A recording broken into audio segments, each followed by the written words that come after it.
Hello everyone, welcome to IoT Frontier. This is Hariharnath. Today we'll look into how to install Docker and Portainer, which is a UI based Docker management software. First of all, let's look why Docker. It offers portability, consistency and scalability for deploying applications in different environments. Docker containers are lightweight, isolated and easy to deploy, making them popular choice for modern application development and deployment. Second, we'll talk about why Portainer is used for Docker management. Portainer will simplify and optimizes Docker management. It also is very powerful and user-friendly container management tool. It has a user-friendly interface of Portainer that eliminates the need for command line, making container management tasks more accessible. Let's now look into how to install these in the Raspberry Pi. First, we need to install Docker. To install Docker, I have a command that we can copy. So I'll provide these commands in the description. Okay. So I'll just paste the curl command, which will get the docker.com. From there, it will try to install the Docker. Now we can see the Docker has been installed properly.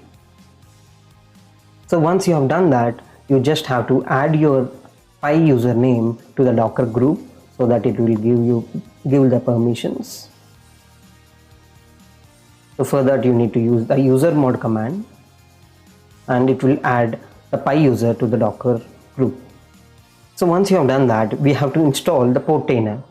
To install the Portainer, we can pull the Portainer image from this.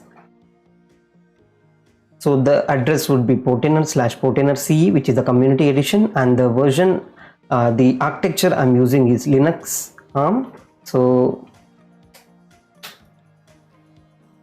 because Raspberry Pi will be having the ARM architecture, that's why I'm using Linux ARM.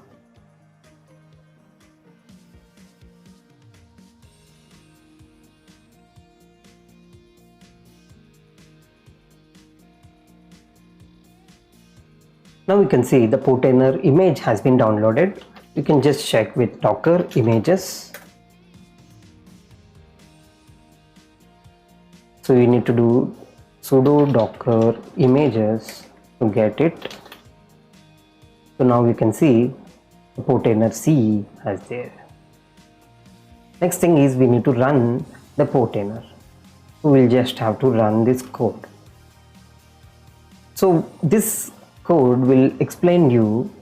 So for example, this sudo docker run -d refers to run the Docker container, and the port I'm about to run is with 9000 itself, and the name of the container should be Portainer, and whether if it goes down, the container has to restart always.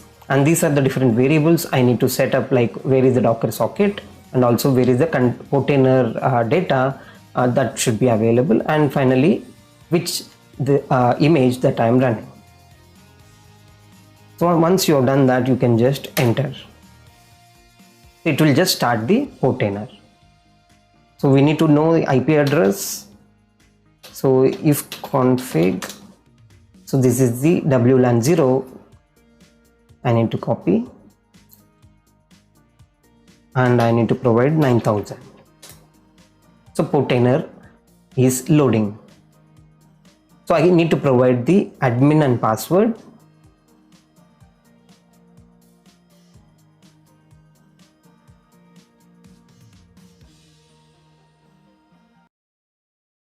Now we can see the Portainer is ready.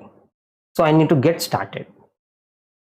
So in the get started, we can just connect the local. So here you can see what are the different images and containers running. You can get into the images. What is this imager? So this is the Portainer image and different container. Right now the Portainer container is running, so that is why this one. And if you want to pull a new image, you can directly pull a hello world as well. You can search and it will open the Docker hub, and if hello world is available, you can get that hello world as well.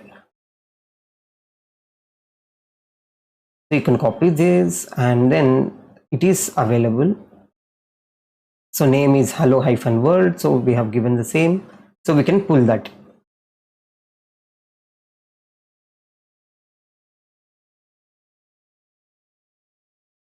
Now we can see that hello world is already pulled, and if you want to create a container out of this,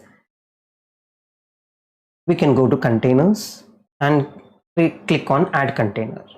So I'll provide hello world and the tag should be, the image should be hello-world.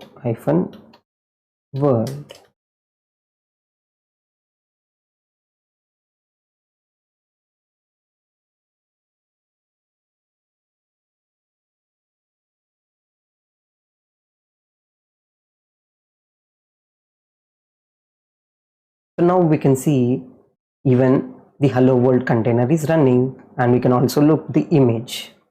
So this image, previously it was mentioned unused, now it is being used. And this is how the hello world is, it got exited because the work of that is done. And we can even delete by simply, we can click on remove, and also if you have any persistent volumes, non-persistent volume, then we can remove them. How simple it is using Portainer. That's all for today's video. I hope this video is informative and has helped you understand on how to create or install the Docker along with Portainer. If you found this helpful, please type helpful in the comment section below. Your support means a lot to us and helps us to create more content like this. So please subscribe to the channel and like this video. Thank you for watching, and I'll see you in the next video.